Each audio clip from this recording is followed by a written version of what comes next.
नमस्कार, मेरा नाम सुभाष कुमार। आज हम जानते हैं कि जितने भी तरह के टीका हमारे बच्चे को लगाए जाते हैं, इसको लगाना कब से स्टार्ट हुआ है। तो सबसे पहले हम ये जानते हैं कि इसको लगाना क्यों स्टार्ट किया गया था?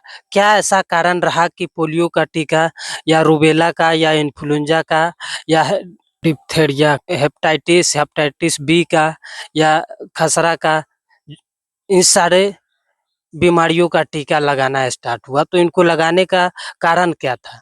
तो हम सबसे पहले ये जानते हैं कि ये लगाने का कारण क्या था और इसको स्टार्ट कैसे किया गया था। तो सबसे पहले 1965 में हरित क्रांति के नाम पे विदेशी बीज लाया गया था भारत में, करीबन 18,000 टन गेहूँ का बीज।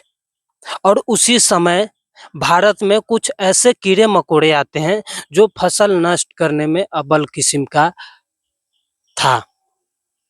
तो जब 1965-66 में ये बीज लाया गया था, तो कुछ दिन के बाद जब उसका जनसंख्या इतना काफ़ी मात्रा में हो गया था वो कीट-पतंग का, कि 1972 में कीड़ा मारने के लिए छिड़काव किया गया था।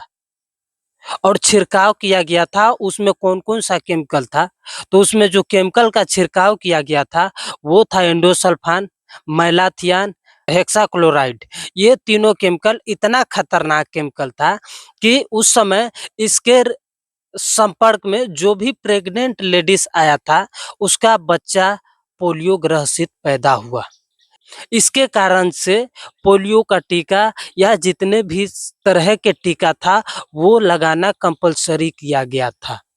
है और ऐसा क्यों कि जितने भी तरह के टीका, यहाँ तक आप रेबीज का भी ले लीजिए जो कुत्ता काटने के बाद लगता है, ये सभी टीका 1960 और 70 के दशक में ही भारत में क्यों? पहले क्यों नहीं? और इसका लगाने का जो स्टार्टिंग पॉइंट है 1978 के बाद से ही सभी टीका एक ही बार में क्यों? अगर आपको लगता है कि हमारे बच्चों को बचाने के लिए सब लगाया जाता है, तो हमको लगता है आप अंधेरे में हैं। क्योंकि ये हमारे बच्चों, ये एक जो छिड़काव था या भारत में बीज लाना, ये सब एक गेम प्लानिंग के हिस्सा था। ज़रा एग्ज़ाम्पल एक बात लीजिए कि हमारा या किसी का बच्चा पैदा होता है, तो हम 20 से 30 साल लगा देते हैं उसका करियर बनाने में, तो क्या फार्मा कंपनी लूटने के लिए 40-50 साल इंतज़ार नहीं कर सकता है? ये जितने भी तरह के केमिकल है, ये सभी स्लो पॉइज़न हैं।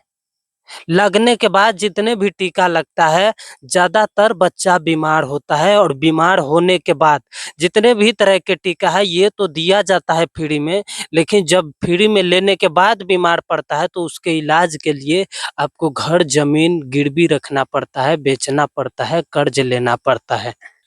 और ये जिसके तहत ये सारे खेल चलाया जाता है, वो है आईसीडीएस। आईसीडीएस क्या है? Integrated child development service. हम लोग को लगता है कि इसमें पैसा सरकार देता है, भारत सरकार और राज्य सरकार। इन हरामखोरों को लूटने से फुर्सत नहीं मिलता है, आपके बच्चे के लिए पैसा कहाँ से देगा?